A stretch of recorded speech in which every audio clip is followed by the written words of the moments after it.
Good morning, students. Welcome to you all in class 4. This is the English grammar class of class 4. Chapter 4, Kinds of Sentences. Students, this is a very short chapter.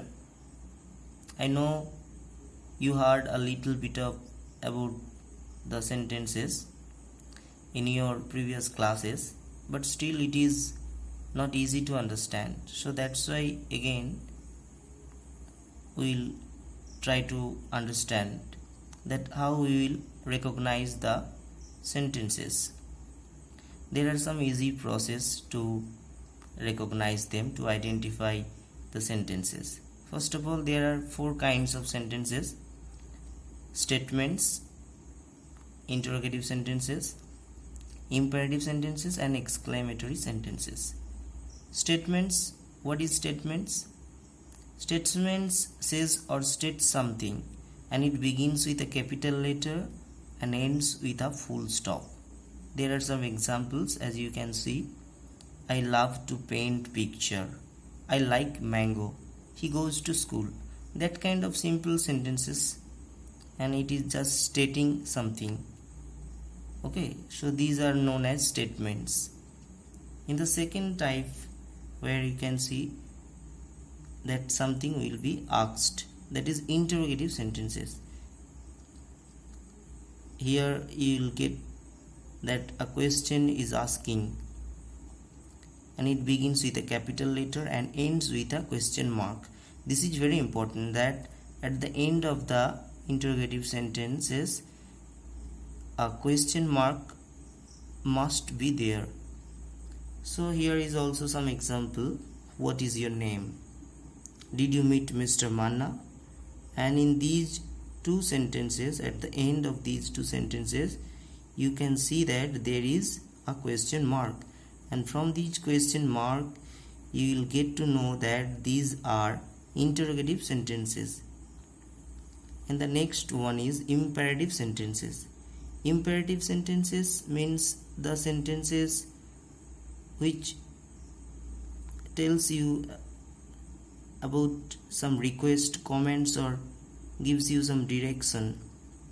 Okay, so it usually begins with a verb, and it begins with a capital letter and ends with a full stop.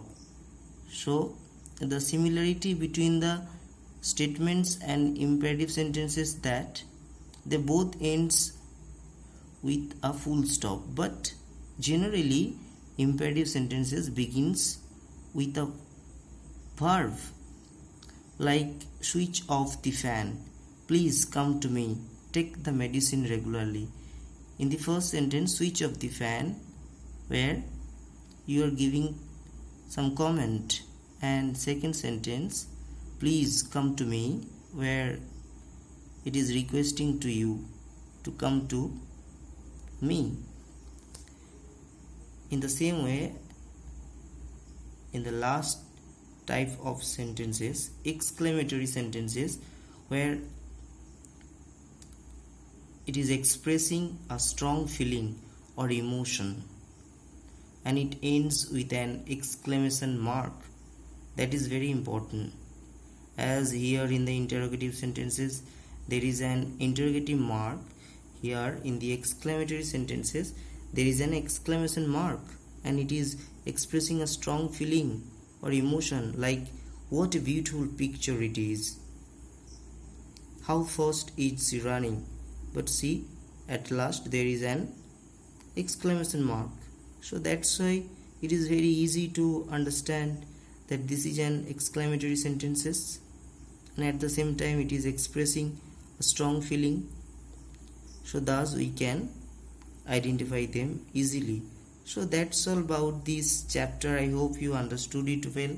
If you have any problem, we will discuss it in our school when our school will reopen. Okay, thank you very much for doing this class.